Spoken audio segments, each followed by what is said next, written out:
In this video we're going to look at the characteristics of a good leader. This is a short video just dealing with some quite specific points. According to Koestenbaum in 1991, there are four principal ways of expressing greatness in thought and action of a good leader. They constitute the leadership diamond, which is shown in a separate video. But in this class we're going to talk around the diamond model, which, as I said, appears in a separate video. A good leader should be honest, sincere and fair, and reasonable in his or her dealings with the subordinates, with the workers or the followers. So a good leader should be honest, decent, fair, reasonable. These are attributes, I suppose, that should apply to everybody, not just leaders, but leaders in particular should have these because of the position that they enjoy. If a leader acts with integrity and behaves in a dignified manner, then the chances are that leader will be accepted. Leadership requires acceptance.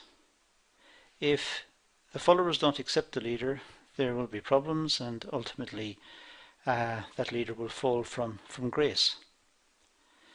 So in order to continue as leader, there must be some sort of view of the leader as a dignified person that acts with responsibility and fairness and so on, so that the followers will cooperate. Now, 5 important characteristics that a leader should possess have been identified. These are quite straightforward, but worth mentioning since they appear in the literature.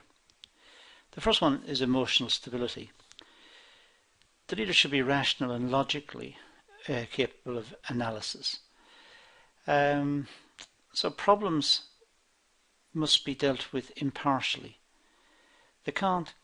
The leader can't carry a prejudice into the analysis, carry his or her opinion based on just feelings or some sort of emotional response. There must be some sort of logical basis for the decision.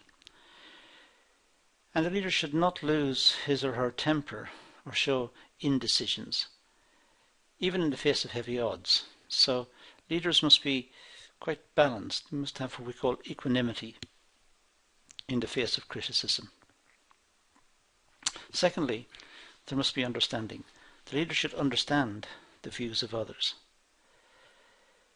It may involve compromise and recognition of the importance of the followers, but it also gives greater cohesion to the group, understanding different viewpoints and trying to get a balance, trying to get a single view that reflects the views of many, but that single view is the one that can be followed. Motivation is important.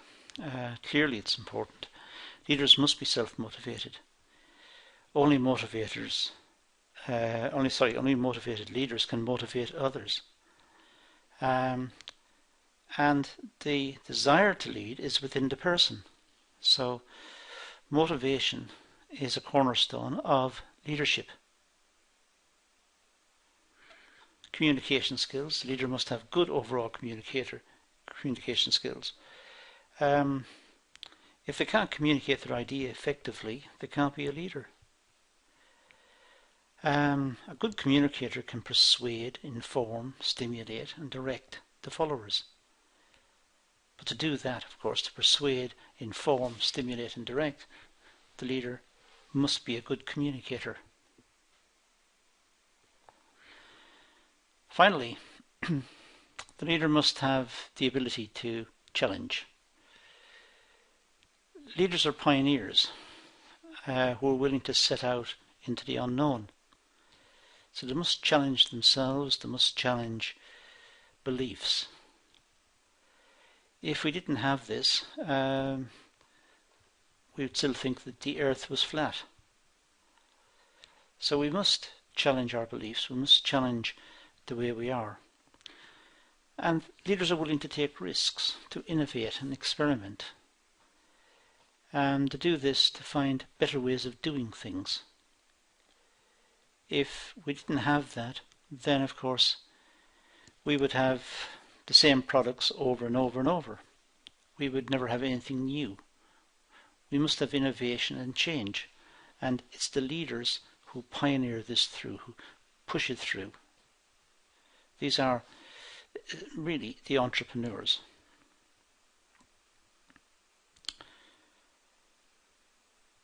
Finally, many people think that leaders should have an attractive and pleasing personality.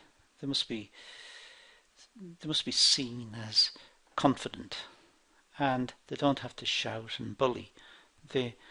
By being themselves, they engender this feeling of they know, and the followers will follow. Clearly they must be optimistic, they must be active, and they must be creative. If they were not these things, nobody would follow them. If they were pessimistic, nobody's going to follow them. If they're inactive, not doing anything, nobody's going to follow them. And if they're not creative, they have nothing to say. So these are the points, a few points in this video that are important. There's the reference where most of it was taken. These points, add them to the points in the other videos to get a full rounded picture of the leader. I think that concludes this video, so thank you for watching.